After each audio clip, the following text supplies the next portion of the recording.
'పుష్ప 3' మూవీని 2028 సమ్మర్‌కి రిలీజ్ చేయబోతున్నారు. ఈ మూవీ షూటింగ్‌లో అల్లు అర్జున్ గారు నెక్స్ట్ ఇయర్ జాయిన్ కాబోతున్నారు.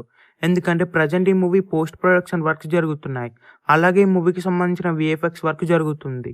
మెయిన్‌గా ఈ మూవీ స్టోరీ చాలా కొత్తగా ఉండబోతుంది. అలాగే యూనిక్‌గా కూడా ఉండబోతుంది. మెయిన్‌గా 'పుష్ప 3' మూవీలో యాక్షన్ బ్లాక్స్ నెక్స్ట్ లెవెల్‌లో ఉండబోతున్నాయి. 'పుష్ప 2' కంటే 'పుష్ప 3' చాలా బెటర్‌గా ఉండబోతుంది. అలాగే ఈ మూవీలో అల్లు అర్జున్ క్యారెక్టర్ చాలా వైలెంట్‌గా ఉండబోతుంది. మెయిన్‌గా ఈ మూవీలో అల్లు అర్జున్‌కి, ఫహద్ ఫాసిల్‌కి యాక్షన్ బ్లాక్స్ నెక్స్ట్ లెవెల్‌లో ఉంటాయి. అలాగే ఈ మూవీలో జగపతి బాబు గారు ఇంపార్టెంట్ క్యారెక్టర్‌లో యాక్ట్ చేయబోతున్నారు. అలాగే ఈ మూవీలో రష్మిక మందన క్యారెక్టర్ కూడా ఉండబోతుంది. 'పుష్ప 2' క్లైమాక్స్ నుంచి 'పుష్ప 3' మూవీ స్టార్ట్ అవబోతుంది. అలాగే ఈ మూవీకి సంబంధించిన బ్యాక్‌గ్రౌండ్ స్కోర్ వర్క్స్ కూడా స్టార్ట్ అవబోతున్నాయి. 'పుష్ప 3' మూవీలో సునీల్ గారి క్యారెక్టర్ చాలా వైలెంట్‌గా ఉండబోతుంది. 'పుష్ప 1 అండ్ 2లో సునీల్ గారి రన్ టైమ్ చాలా తక్కువ ఉంటుంది.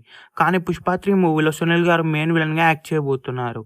అలాగే ఈ మూవీలో అనసూయ క్యారెక్టర్ కూడా చాలా వైలెంట్‌గా ఉండబోతుంది.